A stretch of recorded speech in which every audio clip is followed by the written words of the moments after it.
सहगना रघुनाथान्वितं तं सजीवं साद्वैतं सावधूतं परिजनसहितं कृष्णचैतन्यदेवं श्रीराधाकृष्णपादान् सहगना ललिता श्रीविशाखान्वितंश्च। ॐ नमो भगवते वासुदेवाय। ॐ नमो भगवते वासुदेवाय। ॐ नमो भगवते वासुदेवाय। नारायणं च नमस्कृत्यं नरं चैव नरोत्तमं देवीं सरस्वतीं व्यासं ततो जयमुदीरयेत्।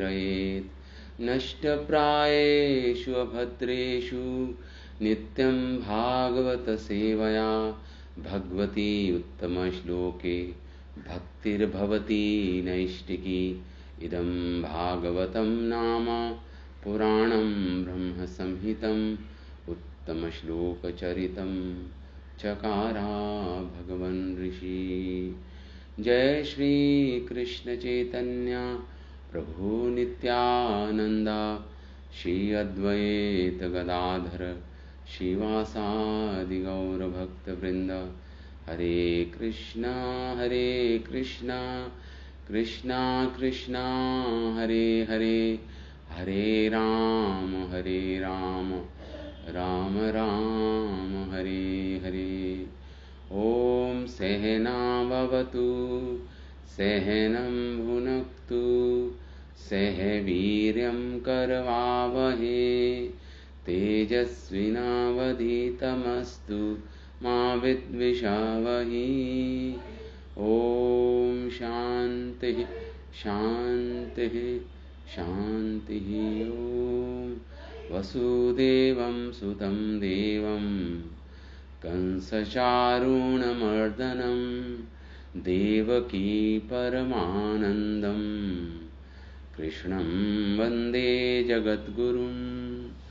So reading from Srimad Bhagavatam, chapter 24, Shri Govardhan Puja। तो इसका आरंभ करते हैं एक नए अध्याय को। हरे कृष्ण प्रभु जी, रिकॉर्डिंग चल रही है? हाँ हाँ। श्री शुकवाच भगवानपि तत्रैव बलदेवेन संयुतः अपश्यत् निवसन् गोपान् इन्द्रयागकृते उद्यमान। सुखदेव गोस्वामी बोले आगे। तो सुखदेव गोस्वामी गोवर्धन पूजा का आरंभ करते हैं। बोलते हैं भगवान अपि तत्रैव, भगवान पूर्ण पुरुषोत्तम भगवान श्री कृष्ण तत्रैव उस जगह, तत्रैव मतलब है उस जगह, मतलब कहाँ? अभी जहाँ भगवान ने ब्राह्मणों की जो पत्नियां हैं उनका उद्धार किया था, उसी जगह पे ये इंद्र यज्ञ ब्रज के समीप इंद्र यज्ञ क्या हो रहा था? आयोजित हो रहा था उसी स्थान पर बलदेवेन संयुता। बलराम जी भी साथ में हैं भगवान के, भगवान बलदेव। अपश्यन् निवसन् गोपान, तो भगवान ने क्या देखा? अपश्यत निवसन, भगवान ने वहां पर जब निवास कर रहे थे, भगवान ने क्या देखा? गोपान, जो सारे ग्वाले हैं, इंद्र याग कृता उद्यमान। उद्यमान मतलब बहुत ही बड़ा उत्सव मनाया जा रहा था वहां पर, महान प्रयास कर रहे थे। उद्यमान किस चीज के लिए? इंद्र का यज्ञ करने के लिए सब एकत्रित हुए थे और बहुत बड़ी तैयारी चल रही थी वहां पर, बहुत बड़ी तैयारी चल रही थी इंद्र का यज्ञ करने के लिए। भगवान ने ये देखा, भगवान ने ये देखा। तो तो तत्रैव का मतलब हुआ, तत्रैव जो शब्द आया है श्लोक में, कहां? भगवान कृष्ण ब्राह्मणों के उसी गांव में रहे। उन ब्राह्मण जो याज्ञिक ब्राह्मण थे, जिनकी पत्नियों का उद्धार किया था भगवान ने, उनका भी उद्धार हो गया। उसी गांव में रहे भगवान, और जिनकी पत्नियों ने अपनी भक्ति से उन्हें पुष्ट किया था भगवान को। इस प्रकार उन्होंने उन ब्राह्मणों को तथा उनकी सती पत्नियों पर जो कृपा की थी, जो अपने पतियों के सिवाय और किसी से संबंध नहीं रखती थी, उसी स्थान पर भगवान कृष्ण के पिता नंद महाराज अन्य ग्वाल बाल किसी न किसी प्रकार से वहां पे इंद्र यज्ञ की भव्य तैयारी कर रहे थे। तत्रैव का यह अर्थ हुआ यहां पर। तदभिज्ञो अभिज्ञापि भगवान सर्वात्मा सर्वदर्शनः प्रश्रयावनतः अपृच्छत् वृद्धानंदपुरागमान्। तो भगवान अभिज्ञ, भगवान तो सब कुछ जानते हैं, अभिज्ञ हैं। ये जानते हुए भी इंद्र के लिए यज्ञ हो रहा है, फिर भी भगवान ने पूछा, अनभिज्ञों की तरह। अभिज्ञ हैं लेकिन ऐसा मानो दर्शाते हैं कि मुझे नहीं पता कुछ भी, अनभिज्ञ। तो तद अभिज्ञो अपि भगवान, भगवान सबको जानते हुए भी भगवान ने पूछा। वो भगवान जो सर्वात्मा है, जो सर्वात्मा है, सबकी आत्मा है, अंतर्यामी रूप में सबकी हृदय में विराजित हैं, और सर्वदर्शना, जो सारे दर्शन, सर्वज्ञ हैं, जो सब कुछ जानते हैं। सर्वदर्शना यहां पे शब्द आया है। सर्वज्ञ भगवान अपने आप को अभिज्ञ, जो अभिज्ञ हैं लेकिन अपने आप को अनभिज्ञ प्रस्तुत कर रहे हैं भगवान यहां पर, कि जैसे जानते नहीं हो कुछ। प्रश्रय हो भक्त, तो भगवान ने पूछा, प्रश्रयो पूछा, अवनित हो मतलब बहुत ही विनम्रता पूर्वक पूछा। अवनता मतलब बहुत ही विनीत भाव से भगवान ने पूछा है प्रश्न। अपृच्छता, विनय पूर्वक भगवान ने पृच्छत पूछा। प्रश्रय मतलब झुककर विनीत भाव से, बड़े आदर पूर्वक भगवान मुकुंद ने, कृष्ण ने अपृच्छत पूछा। वृद्धानंद पुरागमान, नंद बाबा बैठे थे, उपनंद जी बैठे थे, और भी अनेक वृद्ध गोप बैठे थे वहां पर। सभा चल रही थी, तो वहां पे आके भगवान ने पूछा, बड़े ही विनीत भाव से झुककर, प्रश्रय अवनतः अपृच्छत, भगवान ने ये प्रश्न पूछा। तो कथ्यतां मे पिता कोऽयं संभ्रतो वा उपागतः, किं फलं कस्य व उद्देश्यः, केन वा साधते मखा। अब भगवान की इच्छा तो है इंद्र की पूजा रखवाने की और गोवर्धन जी की पूजा आरंभ करने की। तो अपने पिता से पूछ रहे हैं, पिता, बड़े ही विनीत भाव से पूछ रहे हैं, पिता कथ्यताम, बताइए मुझे, कोयम, ये जो इतना बड़ा संभ्रम, इतना बड़ा जो महान तैयारी चल रही है, सब इतना बड़ा प्रयास चल रहा है, संभ्रम, वह उपागत जो आ गया है, इतना बड़ा महान उत्सव आ गया है, कोई मानो ऐसा प्रतीत होता है कोई महान उत्सव आ गया है, इसलिए इतनी बड़ी तैयारी चल रही है। संभ्रम या सबको भ्रमित करने वाला, भगवान सम्यक रूप से सबको भ्रमित करने वाला, मानो भगवान इस प्रकार बोल रहे हो, संभ्रमो व उपागतः, ये आ गया है जो इतना बड़ा भव्य उत्सव जिसकी तैयारी चल रही है। कोयम मतलब होता है क्या, किस चीज की इतनी बड़ी भव्य रूप से तैयारी चल रही है, किस लिए, कोयम किस लिए चल रही है, किम फलम, और अगर कोई यज्ञ कर रहे हैं आप, उद्देश्य है, तो इसका फल क्या है? किम फलम, कस्य वह उद्देश्य, और उद्देश्य क्या है, फल क्या है, सब भगवान पूछ रहे हैं। जो महान उत्सव है, या तो कोई पूजा है या कोई यज्ञ है, इसका उद्देश्य क्या है, इसका फल क्या है, केन व साध्यते, और किस साधना से, किस किस द्रव्यों से पूजा होगी, ये क्या क्या साधना की तैयारी, किस प्रकार, किन किन साधनों से ये जो इतना बड़ा भव्य उत्सव के लिए सब प्रयासरत हैं, किन साधनों से इसको किया जाएगा, ये सब प्रश्न पूछ रहे हैं भगवान। किम फलम कस्य वा उद्देश्य केन वा साध्यते मखा। अगर आप कहते हैं यज्ञ की मखा मतलब यज्ञ की तैयारी हो रही है, तो किन साधनों से यज्ञ होगा, इसका फल क्या है, इसका उद्देश्य क्या है, और इसको, इससे क्या करना चाह रहे हैं आप। अगर ये कोई कर्मकांडनीय यज्ञ है, तो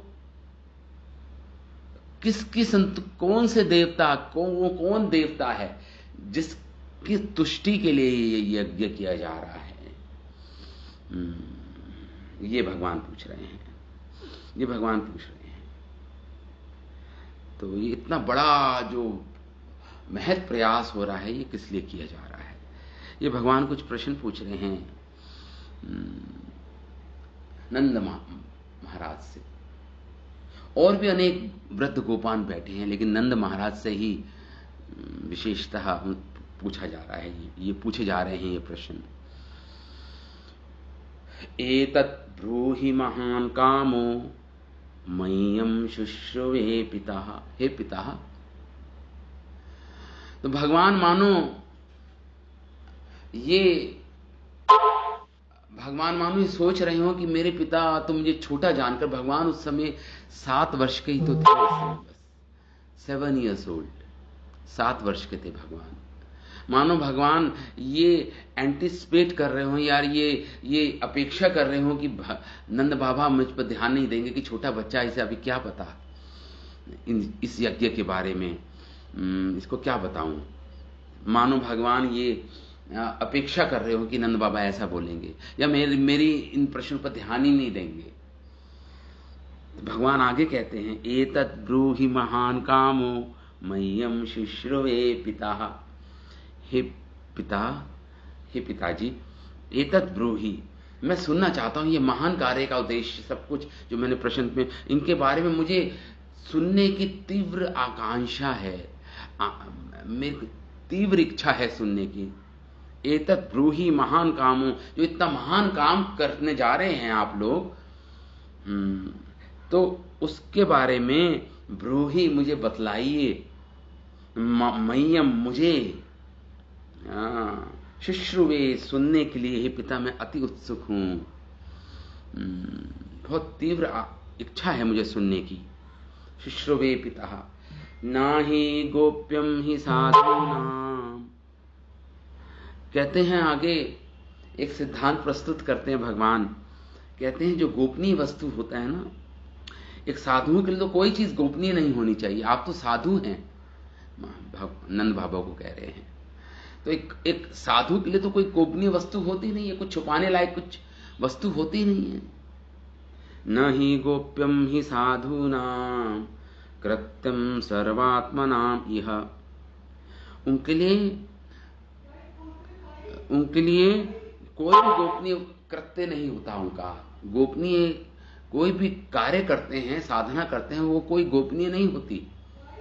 क्यों? क्योंकि वो सर्वात्मा, सब में ही परमात्मा रूप में देखते, सबको ही आत्मा रूप में देखते हैं, सब में ही परमात्मा का वास देखते हैं। इसलिए उनके लिए कुछ, उनके पास कुछ छुपाने के लिए होता नहीं। कुछ किसी भी कृत्य में, किसी भी साधना में, किसी भी कर्म में छुपाने के लिए कुछ नहीं होता उनके पास, गोपनीय कुछ नहीं होता। क्यों? सर्वात्मनाम इह, वह सभी को आत्मा मानते हैं, सभी में परमात्मा का वास देखते हैं। अस्व पर दृष्टि नाम, उनका अपने लिए कह रहे हैं, अपने और पराये का अस्वह पर दृष्टि नाम, उनकी दृष्टि में कोई अपना और पराया होता ही नहीं। साधुओं की दृष्टि में अस्व पराया दृष्टि नाम, भगवान कह रहे हैं एक साधुओं की दृष्टि में अपना और पराया कुछ भी नहीं होता। अमित्रोदास्त विदुषाम, उनके लिए शत्रु, मित्र और उदासीन तीनों को समदृष्टि से देखते हैं साधु। मित्रों को, शत्रुओं को, और तो उदासीन मतलब न्यूट्रल है, जो उदासीन है, बिल्कुल इनको कुछ मतलब ही नहीं है। साधु तीनों को इस समदृष्टि से देखते हैं, समता दृष्टि से देखते हैं। अमित्र जो शत्रु है, अमित्र मतलब जो शत्रु है, उदास्त है जो उदासीन है, विदुषाम और उनमें कोई, और जो मित्र है, शत्रु है और उदासीन है, उनमें कोई अंतर नहीं देखते, उनको समदृष्टि से देखते हैं साधु। तो कृपया मुझे बताइए, कहने का अर्थ यह है भगवान का कि आप के लिए कोई गोपनीय वस्तु नहीं है, तो मुझे बताइए कि क्यों हो रहा है ये इतना महान प्रयास, जो महत प्रयास जो हो रहा है, बताइए मुझे। क्योंकि आपके लिए तो अपना पराये की कोई भेदभाव नहीं है आप में। तो ये भगवान कह रहे हैं कि कौन शत्रु है, कौन उदासीन है, कौन मित्र है। आप जैसे संत पुरुष तो कुछ छुपा के नहीं रखते हैं। इसलिए मैं तो हो सकता है कि भगवान ने सोचा कि वह अभी छोटा सा बालक है, मानो भगवान ने ऐसा सोचा, तो हो सकता है अतएव वह यज्ञ की वैधता के विषय में ठीक से प्रश्न नहीं कर सकता। तो अभी छोटा बच्चा है, अभी यज्ञ किस लिए हो रहा है ये ठीक से प्रश्न भी नहीं पूछ सकता अभी, तो मानो नंद बाबा ऐसा सोचे। तो इसकी अपेक्षा में ही भगवान ये सब सिद्धांत प्रस्तुत कर रहे हैं। किंतु भगवान चतुराई के साथ भगवान ने इस कथन से नंद को आश्वस्त कर दिया कि श्री कृष्ण जो हैं, भगवान एक गंभीर प्रश्न पूछ रहे हैं। भगवान अपनी गंभीरता को व्यक्त कर रहे हैं कि कितने गंभीर हैं भगवान, कितनी गहराई से प्रश्न पूछ रहे हैं। कोई उटपटांग प्रश्न नहीं पूछ रहे भगवान। यहाँ पर भगवान ये मानो दर्शा रहे हो नंद बाबा को, तो अपना विद्वत्व, अपनी गहराई, अपनी सोच की, अपने प्रश्नों की गहराई को दर्शाने के लिए ये कह रहे हैं कि मेरे जानने की बहुत इच्छा है, मैं श्रद्धापूर्वक इसको सुनने को तैयार हूं। आप मुझे बताइए, क्योंकि आप तो साधु हैं और साधु में अपने और पराये का कोई भेदभाव नहीं होता।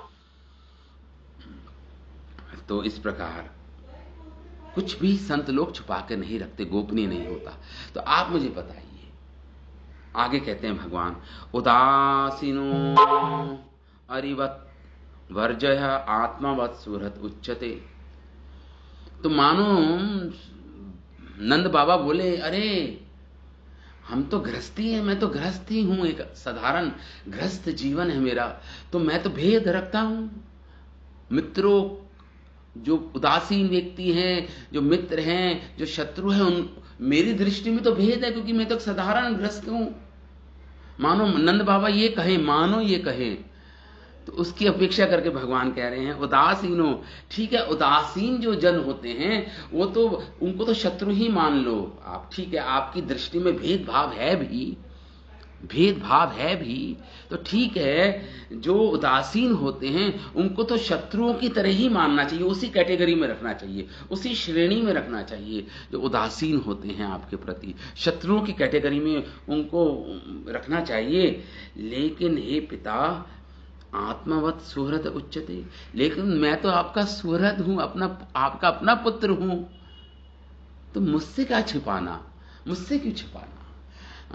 ठीक है, आप उदासीन और शत्रुओं के लिए छुपाइए, लेकिन मैं तो आपका आत्मवत हूं, मैं तो आपकी आत्मतुल्य सुहृद जन हूं, आपका अपना हूं, आपका अपना पुत्र हूं, आपका अपना मित्र भी हूं, भगवान कह रहे हैं। तो इसलिए आप मुझे तो बताइए कम से कम कि ये जो प्रश्न मैंने पूछे हैं उसका उत्तर दीजिए मुझे। इस प्रकार भगवान कह रहे हैं नंद बाबा को। तो भले ही नंद बाबा अपने मित्र, शत्रु और निरपेक्ष पक्ष, निरपेक्ष मतलब जो उदासीन लोग होते हैं, को समान ना मानते हो, किंतु भगवान कृष्ण तो अपने पुत्र होने के कारण अवश्य ही विश्वसनीय मित्र ही हैं भगवान। अतएव अंतरंग चर्चाओं में उन्हें उनकी उपेक्षा नहीं होनी चाहिए, मानो भगवान ये कह रहे हों। दूसरे शब्दों में, भले ही गृहस्थ के रूप में नंद बाबा ने सोचा हो कि सर्वोच्च संत पद पर स्थित होकर हम कोई कर्म कर नहीं सकते, अगर हम सर्वोच्च, मैं कोई संत नहीं हूं, सर्वोच्च पद पे नहीं हूं, मैं तो एक साधारण गृहस्थ हूं। तो इसको सोचते भगवान ने ये तर्क प्रस्तुत किए, भगवान ये तथ्य प्रस्तुत किए भगवान के नंद बाबा के समक्ष भगवान ने। तो श्री जीव गोस्वामी इसमें अपने तात्पर्य में लिखते हैं कि भगवान नंद बाबा ने जब प्रश्न पूछे तो मौन खड़े रहे, नंद बाबा चुपचाप रहे, कुछ नहीं, उत्तर नहीं दिया भगवान को, मौन खड़े रहे भगवान। और वो उनको स्मरण आया गर्ग मुनि जी की वो भविष्यवाणी कि तुम्हारा पुत्र तो गुणों में नारायण के समतुल्य है, नारायण जैसे गुण हैं इसके अंदर, तुम्हारे इस पुत्र में। गर्ग आचार्य जी की वो कथन सोच रहे हैं नंद बाबा। तो और ये तुम्हें बड़े बड़े दुखों से, परिस्थितियों से तार देगा, ये तुम्हारा ये पुत्र तारने वाला होगा। तो ये बात समझ में आ गई, तो इसलिए चुपचाप खड़े रहे, अभी नंद बाबा कुछ नहीं बोले, ऐसा जीव गोस्वामी लिखते हैं। आगे भगवान क्या बोलते हैं नंद बाबा को, और देखिए, ज्ञात्वा च कर्माणि जनः अयम् अनुतिष्ठति, विदुषा कर्म सिद्धि स्यात् यथा नाविदिशो भवेत्। भगवान कहते हैं कि कुछ ऐसे कर्म होते हैं, दो प्रकार के कर्म होते हैं। एक तो वो जिनके फलों के विषय में ज्ञान होने के कारण किन साधनों से होना है, क्या सिद्धि प्राप्त होनी है, वो जानता है जो करने वाला है, जो साधक है उसके फल को जानता है, वो किस साधन से होना है उचित ढंग से वो जानता है, ज्ञात्वा जानता है। और अज्ञात्वा कुछ ऐसे साधक जन होते हैं जिनको ना तो फल का ज्ञान होता है, केवल करते हैं, वो कार्य करते हैं, लेकिन किस साधनों से करना है और उसका क्या फल होगा इसके बारे में अनभिज्ञ रहते हैं, वो नहीं जानते फिर भी करते हैं वो कार्य। तो भगवान यही कह रहे हैं, ज्ञात्वा अज्ञात्वा च कर्माणि। तो दो श्रेणी के लोग हो गए, दो प्रकार के साधक। एक तो जो जानते हैं फल क्या है और ठीक ठीक साधनों से वो कार्य करते हैं, एक तो वो श्रेणी। दूसरा वो जो किन साधनों से वो कार्य करना है ये भी नहीं जानते और उसका फल क्या होगा ये भी नहीं जानते। अज्ञात्वा जनोयम अनुतिष्ठति, ऐसे सामान्य जन संपन्न करते हैं कार्य, जैसे कृषि हो गई, यज्ञ हो गया। विदुषा कर्म सिद्धि स्यात्। भगवान कह रहे हैं जो विदुषा होते हैं, जो विद्वान होते हैं, जानते हैं किन साधनों से कार्य ठीक से होगा और क्या फल आएगा। अगर ऐसे जानते हैं, जो विदुषी जन होते हैं, जो विदुषी जन होते हैं, जो बुद्धिमान जन होते हैं, उनको उनकी कर्मों की सिद्धि प्राप्त हो जाती है। उनको भगवान कहते हैं विदुषा कर्म सिद्धि स्यात् यथा अविदुषो न अविदिशो भवेत्। और जो अविदुषी होते हैं, जो नहीं जानते, उनको सिद्धि प्राप्त नहीं होती। सिद्धि तो उनको प्राप्त होती है जो जानते हैं किन साधनों से और क्या फल की कामना करते हुए वो कार्य जो किया जाता है, कोई कार्य किया जाता है। तो जो विदुषी जन होते हैं उनको तो कर्म सिद्धि प्राप्त होती है, और जो न अविदिशो और जो विदुषी नहीं होते उनको नहीं प्राप्त होती। भगवान कह रहे हैं उनको सफलता नहीं मिलती अपने कार्यों में, भगवान कह रहे हैं यहां पे।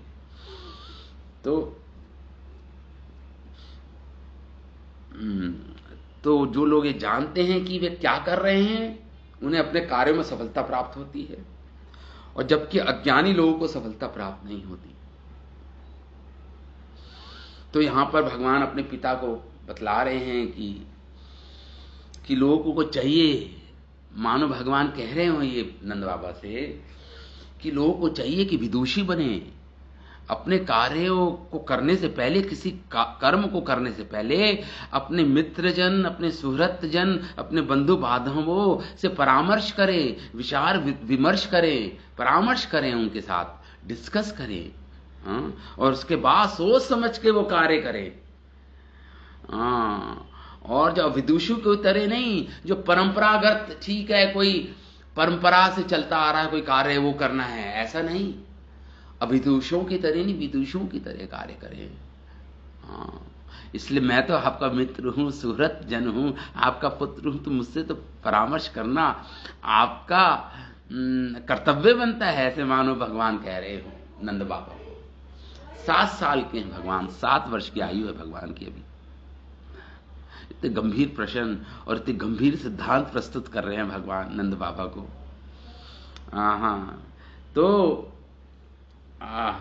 तो व्यक्ति ये भी नहीं जानता कि क्या कर रहा है, भला उस कार्य में उसको सफलता कैसे मिलेगी, मानो भगवान ये कह रहे हो।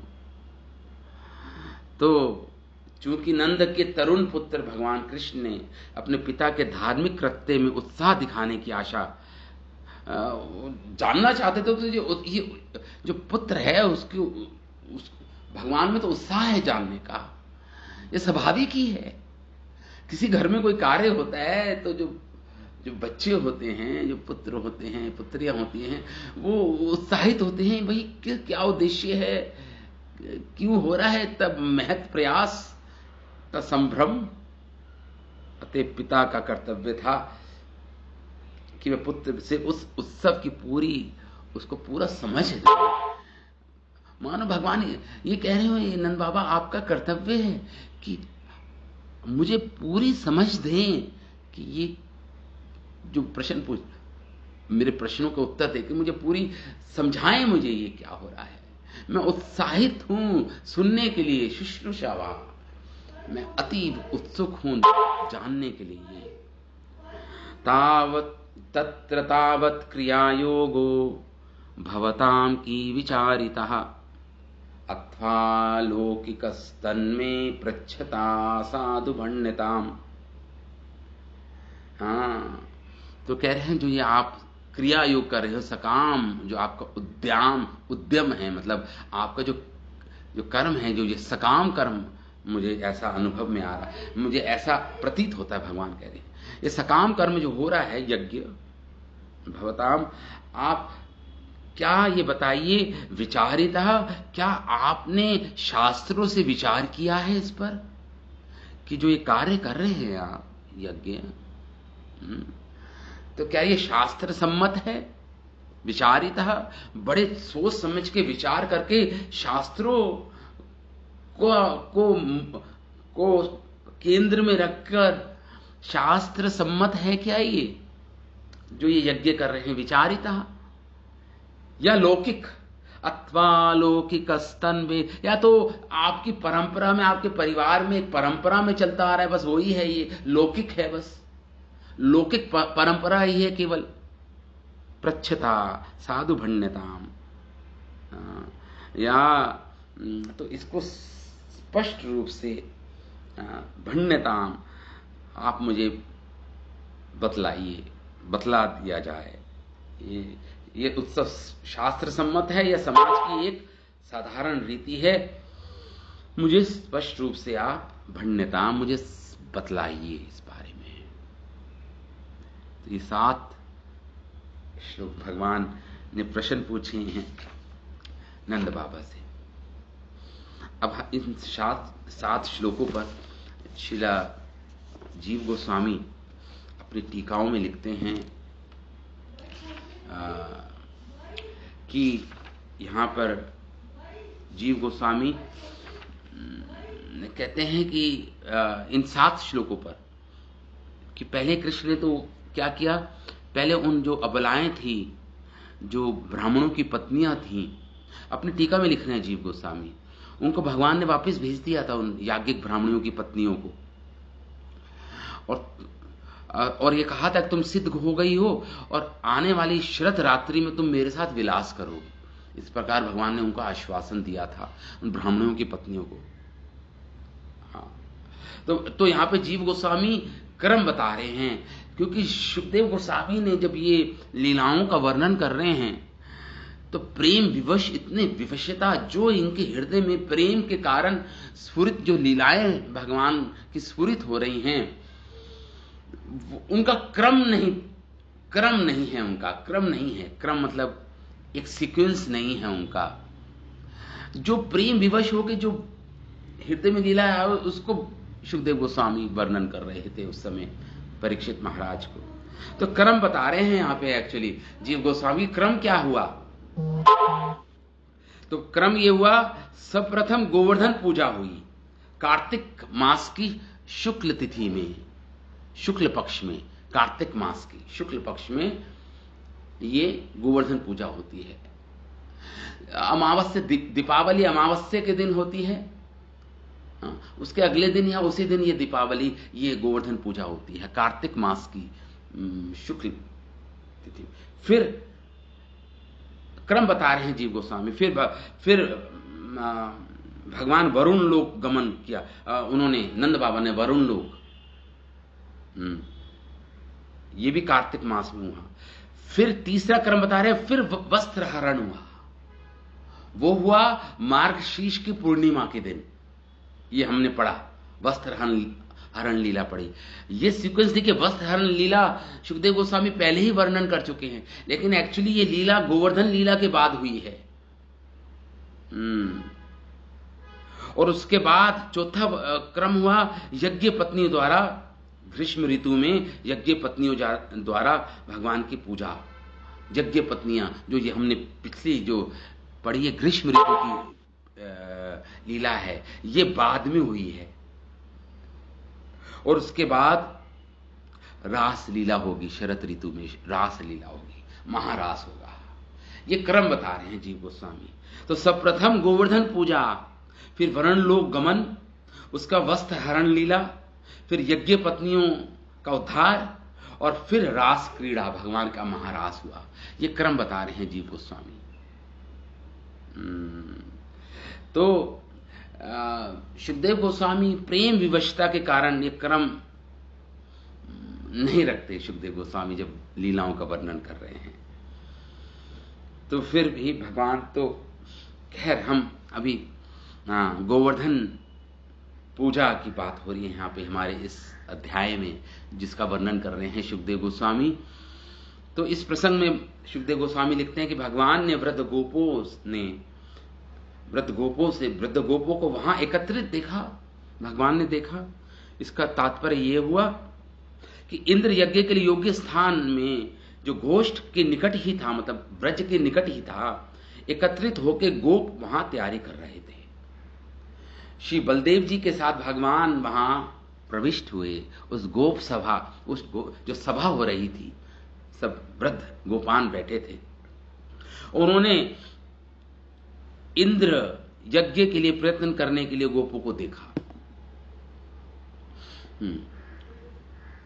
यज्ञ की तैयारी हो रही है।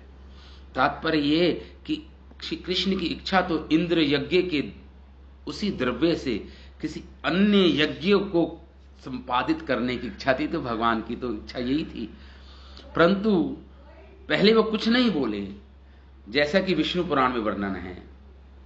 विष्णु पुराण में वर्णन है, जिस काल में आकाश स्वच्छ हो गया था और शुभ नक्षत्र उदित थे, श्री कृष्ण ब्रज के पास आए। उन्होंने ब्रजवासियों की महान इंद्र याग के लिए उद्योग करते हुए देखा।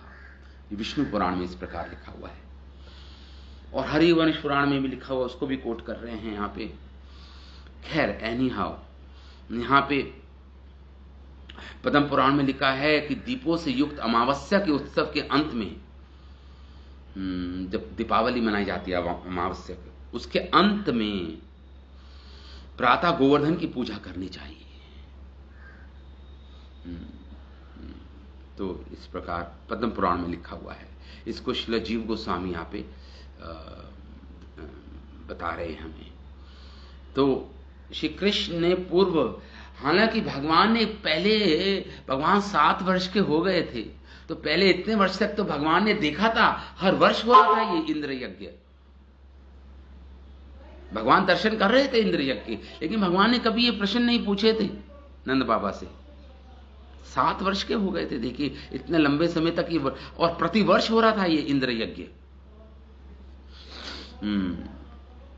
श्री कृष्ण भी इससे अधिक भगवान जानते भी थे, फिर भी कि कृष्ण नंद बाबा गोपवृद्धियों से इस महान प्रयास के विषय में पूछा। तो यहां पे सुखदेव गोस्वामी भगवान बोल रहे हैं श्लोक में, भगवान अपि ही आया ना, भगवान अपि तत्रैव। भगवान शब्द क्यों बोल रहे हैं सुखदेव गोस्वामी? यहां पे जीव गोस्वामी लिख रहे हैं भगवान इसलिए बोल रहे हैं कि भगवान के अंदर सारे आध्यात्मिक गुण हैं, फिर भी भगवान विनय होकर, झुककर, नम्र भाव से, प्रश्रय अवनतः शब्द आया है। अब प्रश्न मतलब झुककर, अवनतः मतलब विनीत भाव से प्रश्न पूछ रहे हैं। हालांकि अपितु भगवान में सारे दिव्य गुण विराजमान हैं, सारे सद्गुणों की निधि है भगवान, फिर भी भगवान पूछ रहे हैं। इसलिए भगवान को भगवान कहा कहते हैं, यहाँ पे भगवान करके कह रहे हैं, यहाँ पे भगवान सुखदेव गोस्वामी। और यहाँ पे सर्वदर्शना मतलब एक और शब्द आया है भगवान के लिए, सर्वदर्शना। सर्वदर्शना मतलब, अच्छा एक तो सर्वात्मा शब्द आया है, भगवान सबकी अंतर्यामी रूप में हैं, सबके अंदर सर्वात्मना। तो जो भगवान ने प्रश्न पूछे हैं, भगवान सर्वात्मा हैं, जानते हैं, अंतर्यामी हैं, फिर भी प्रश्न पूछ रहे हैं भगवान, अर्थात वह अपनी परमात्मा रूपता का दर्शन कराते हैं भगवान। उन्हें अपने प्रति ऐसे हैं सर्वात्मा वो भगवान। श्री कृष्ण विचारते हैं, भगवान सोच रहे हैं। सर्वात्मा, सर्वदर्शना शब्द आया ना यहां पर सुखदेव गोस्वामी। तो जीव गोस्वामी लिखते हैं कि भगवान सोच रहे हैं कि जब तक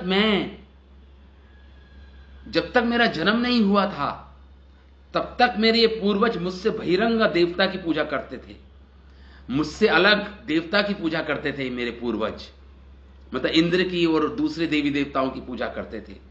परंतु अब तो मैं निकट हूं, मेरा जन्म हो चुका है, अब तो मेरे किसी तो इनको अब तो उनकी पूजा करनी चाहिए जो मेरे अंतरंग हैं, मेरे निकट हैं, जिनसे मुझे प्रेम है।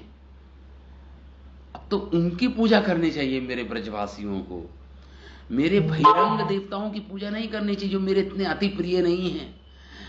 अब तो इनकी पूजा, जब मेरा जन्म नहीं हुआ था ठीक है, जो किया सो किया इन्होंने देवताओं की पूजा, जो मेरे इतने समीप भी नहीं हैं, लेकिन मेरे अंतरंग, मेरे भक्त हैं जो मेरी सेवा में प्रवृत्त रहते हैं, अब तो उनकी पूजा होनी चाहिए। भगवान इस प्रकार सोच रहे हैं।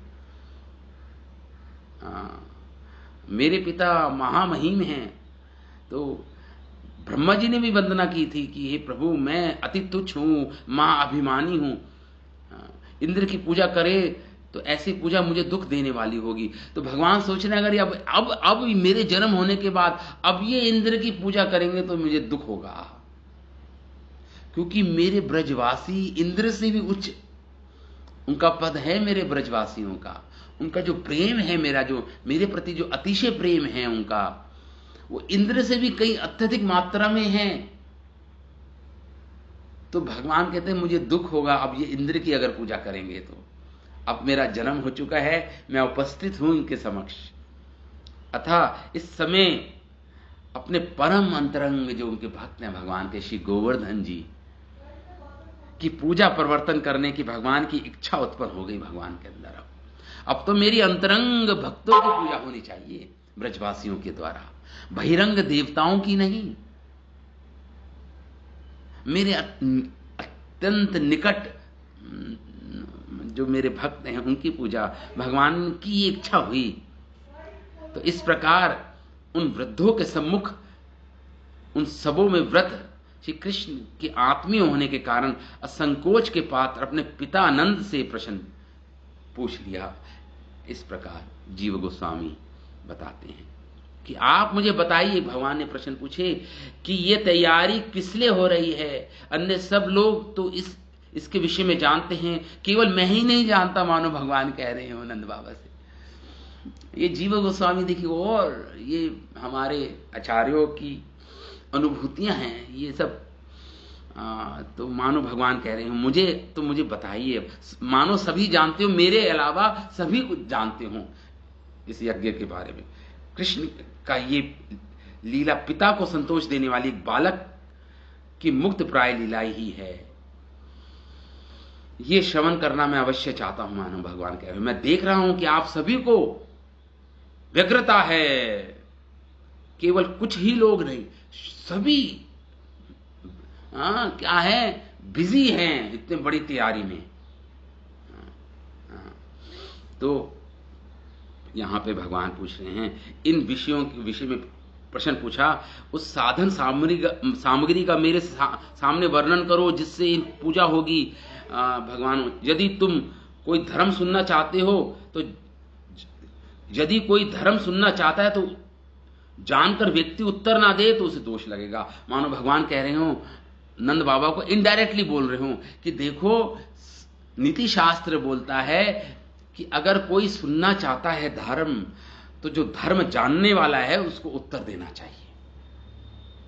तो आप अगर उत्तर जानते भी मेरा प्रश्नों का उत्तर नहीं दोगे तो आप नीति शास्त्रों के विरुद्ध कार्य करोगे। न्याय ऐसा बोलता है, नीति शास्त्र ऐसा बोलते हैं कि धर्म सुनने चाहे तो जानकार व्यक्ति अगर उत्तर ना दे, अगर जो धर्म सुनना चाहे तो उसको दोष लगता है अगर धर्म का उत्तर नहीं देगा। इस न्याय के अनुसार आप अवश्य मुझे उत्तर दीजिए। नंद बाबा विचार करने लगे। अब नंद बाबा विचार कर रहे हैं, जीव गोस्वामी लिख रहे हैं अपने तात्पर्य। ये कृष्ण पहले कि ये कृष्ण तो पहले से ही सब कुछ जानता है, तथापि जो पूछ रहा है वह हमारे प्रति कुछ परिहास, कुछ जरूर कोई हंसी मजाक है इस कृष्ण की। सब कुछ जानता है, नंद बाबा कह रहे हैं, मानो मन में सोच रहे हो। इंद्र के प्रति ऐसा प्रतीत होता है, इसे गर्गाचार्य ने नारायण के समान गुणमाला बताया था। ये सब सोच रहे हैं नंद बाबा अपने मन में। इंद्र को भी जीत लेने वाला ये संहारक होगा, ऐसे संदेह कर जब नंद बाबा चुप रहे, कुछ नहीं बोले, तब भगवान ने सिद्धांत दिए कि नहीं गोप्यम ही साधु नाम। एक साधु के लिए कोई गोपनीय वस्तु नहीं होनी चाहिए।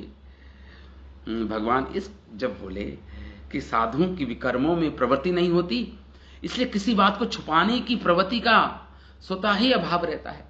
क्योंकि कोई पाप कार्य करता ही नहीं है तो छुपाने का क्या छुपाएं, क्या गोपनीय है उनके लिए, क्या वस्तु? क्योंकि कोई विकर्म नहीं करते, कोई पाप कर्म में तो प्रवृत्त नहीं होते साधु, तो इसलिए किसी बात को छुपाने की प्रवृत्ति उनमें नहीं होती।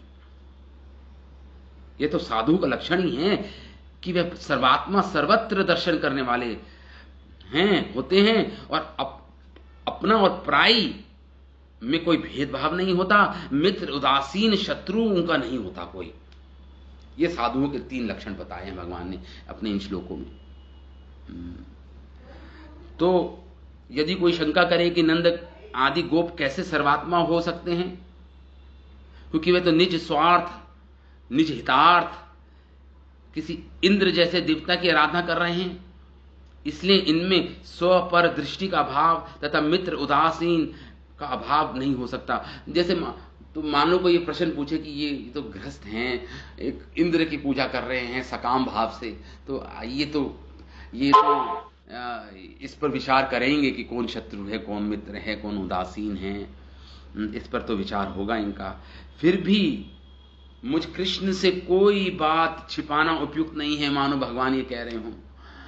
ठीक है नंद बाबा, आप नहीं है साधु, फिर भी मुझसे छुपाना उपयुक्त नहीं है आपका। क्यों? क्योंकि मैं सुहृद हूं, आपका आत्मवत हूं। उन सुहृदों में भी मैं आपका परम अंतरंग पुत्र हूं, अतः इस मंत्रणा से मैं वर्जनीय नहीं हूं। मेरी उपेक्षा मत कीजिए। जो मंत्रणा हो रही है आप लोगों के बीच में। तो इस प्रकार, तो इससे भगवान कृष्ण ने हाँ, तो इस प्रकार मानो भगवान कृष्ण अपना लोक ज्ञान, अपना शास्त्रीय ज्ञान, अपना निरीश्वरवादी सांख्य तत्व ज्ञान एवं दृष्ट परंपरा ज्ञान सभी में विद्वता सूचित हो रही है इन प्रश्नों से मानो भगवान की, और सभी प्रकार के आधार पर वे अपनी बात को मनवा सकते हैं। मानो भगवान ये दर्शा रहे हैं। भगवान आगे भी तर्क प्रस्तुत करेंगे, अनेक सिद्धांतों को प्रस्तुत करेंगे। अब रुकवानी है, भगवान ने ठान लिया है, आज रुकवाऊंगा मैं इंद्र का ये यज्ञ, और अपने अंतरंग भक्त गोवर्धन जी की पूजा को आरंभ कराऊंगा। अब अनेक तर्क प्रस्तुत करेंगे भगवान। श्रील विश्वनाथ चक्रवर्ती ठाकुर लिखते हैं, देखिए बहुत सुंदर, इन 7 जो श्लोक हमने पढ़े उस पर विश्वनाथ चक्रवर्ती ठाकुर रस आचार्य हैं, हमारे रस है इनकी। श्री कृष्ण ने गोष्ठ चौपाल में स्थित होकर यह देखा कि श्री नंद ने अपने भाई उपनंद आदि के साथ बैठकर इंद्र यज्ञ की सामग्रियों का संपादित करने के लिए गोपगणों को आदेश देकर कार्यों में नियुक्त किया। श्री कृष्ण ने यह भी वहीं निवास करते हुए इंद्र यज्ञ के लिए कार्यकलाप करते हुए गोपों का दर्शन किया। यद्यपि कृष्ण ने पूर्व वर्षों में भी इस यज्ञ को होते हुए देखा था, अतः वे परिचित थे, फिर भी अर्थात अंतर्यामी रूप में भी जानते हैं इंद्र यज्ञ, क्योंकि सबके हृदय में अंतर्यामी रूप में भगवान बैठे हैं। तो इंद्र यज्ञ की प्रेरणा भी भगवान ही दे रहे हैं अंदर बैठ के। देखिए ब्रजवासियों के हृदय में, ब्रजवासियों के हृदय में जो अंतर्यामी रूप में कृष्ण बैठे हैं वो ही प्रेरणा भी दे रहे हैं। तथापि लीला कौतुक है भगवान की, के लिए विनम्रता पूर्वक गोपों से पूछने लगे भगवान। श्री कृष्ण सर्वदर्शन है यहां पर बताया, अर्थात इंद्र का अभिमान का खंडन। भगवान सर्वदर्शन, सब कुछ जानते हैं। ये भी जानते हैं कि इंद्र के हृदय में इतना बड़ा अभिमान है कि मैं इतना बड़ा देवता हूं, अहंकार है, दंभ है इंद्र के हृदय में, ये भी भगवान जानते हैं। सर्वदर्शना है भगवान। श्लोक में आया शब्द सर्व एवं प्रिय ब्रजवासियों के साथ निवास करना, कैसे निवास करना है, उनके साथ कैसे विलास करना है, सब कुछ जानते हैं। इसलिए भगवान ये लीला करेंगे, गोवर्धन लीला। श्री कृष्ण ने पूछा, हे पिताजी, यह यज्ञ होगा उसी की सिद्धि के लिए यदि आदर पूर्वक किया जा रहा है तो बताइए कि संभ्रम इस यज्ञ का क्या फल है, यह किस प्रयोजन को लेकर किया जा रहा है यज्ञ, इसका कौन देवता है, क्योंकि हर यज्ञ का एक देवता होता है, इसका कौन देवता पूज्य होकर निर्देश किया जा रहा है, तथा किस कर्ता अथवा साधन से इस यज्ञ का संपादन होगा। ये सारे प्रश्न भगवान ने पूछे। ये विश्वनाथ चक्रवर्ती ठाकुर अपने तात्पर्य में सारा दर्शन टीका में लिखते हैं। इस पर यदि नंद बाबा कहें तुम बालक हो, इन प्रश्नों से क्या करना तुम्हें, तो कृष्ण ने कहा, इस विषय में मेरी जानने की महान अभिलाषा है पिताजी, अथवा ऐसा प्रतीत होता है कि आप लोगों की भी इस विषय में कोई महान अभिलाषा विद्यमान है। अतएव मैं सुनना चाहता हूं। श्रवण की इच्छा वाले मुझे आनंदित करने के लिए आप उसका वर्णन करो, मुझे आनंद देने के लिए आप वर्णन कर दो। चलो, मैं छोटा सा बालक हूं, नहीं जानता, फिर भी मेरे आनंद के लिए आप वर्णन करो, चाहे मुझे समझ में आए चाहे ना आए, मेरे आनंद के लिए करो। ये तात्पर्य। इस पर यदि नंद कहें ये तो बातें बहुत रहस्यपूर्ण है, तुम तो बालक हो, अभी इतनी चतुर नहीं हो, अतः तुम्हारे सामने बतलाने की योग्य बातें नहीं है ये।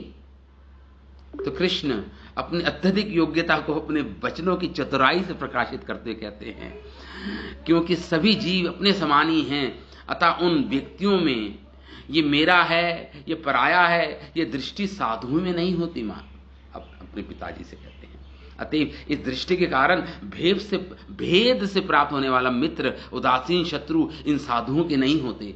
एक साधु के लिए ना तो कोई मित्र होता है, ना कोई शत्रु होता है, ना कोई उदासीन होता है, तीनों में समता दृष्टि होती है। इस आशय से भगवान कहते हैं, इस पर यदि नंद बाबा कहें बेटा हम तो गृहस्थ हैं, हम ऐसे साधु नहीं हो सकते, तो कृष्ण उत्तर देते हैं ऐसा होने पर भी यहां आप जो आयोजन कर रहे हो फिर भी मुझसे छुपाने की जरूरत नहीं है, क्योंकि मैं तो आपका मित्र हूं। जो उदासीन होता है वह शत्रु के समान वर्जनीय होता है, ठीक है, आप उसकी उपेक्षा कर सकते हो, वर्जनीय होता है जो उदासीन होता है, शत्रु के भांति उसको, लेकिन मैं तो आपका अपना हूं, आपका पुत्र हूं। नीति शास्त्र में आता है, नीति शास्त्र में उदासीन व्यक्ति को शत्रु के समान कहा गया है। उदासीन मतलब जो न्यूट्रल है आपकी तरफ, उसको शत्रु के समान माना गया है। नीति शास्त्र ऐसा कहती है। क्यों बोलती है पता है ऐसा? क्योंकि एक उदासीन व्यक्ति, देखो एक शत्रु का जो मित्र होता है वो भी तो शत्रु होता है ना, जो शत्रुओं का जो मित्र होता है वो भी शत्रु होता है। नीति शास्त्र ऐसा कहती है। तो कभी कभी जो उदासीन व्यक्ति होते हैं वो आपके शत्रुओं के मित्र हो सकते हैं। आपके प्रति उदासीन हैं, लेकिन आपके शत्रुओं के मित्र रहते तो वो भी तो शत्रु जैसे हो गए ना। फिर देखिए वो उदासीन है, आपके प्रति उदासीन है, लेकिन जो आपके शत्रु है उसके साथ उसकी मित्रता है उस उदासीन व्यक्ति की, तो आपका शत्रु ही तो हुआ, क्योंकि शत्रु का मित्र शत्रु। तो इस नीति शास्त्र में तो उदासीन व्यक्ति भी शत्रु के समान मानना चाहिए उनको।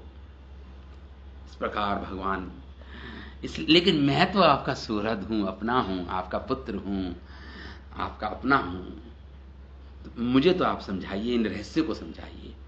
ऐसे ही इस प्रकार भगवान, तो श्री कृष्ण ने कहा एक बुद्धिमान व्यक्ति को सुहृद जनों के साथ विचार कर कर जानकारी पूर्वक कर्म करना चाहिए।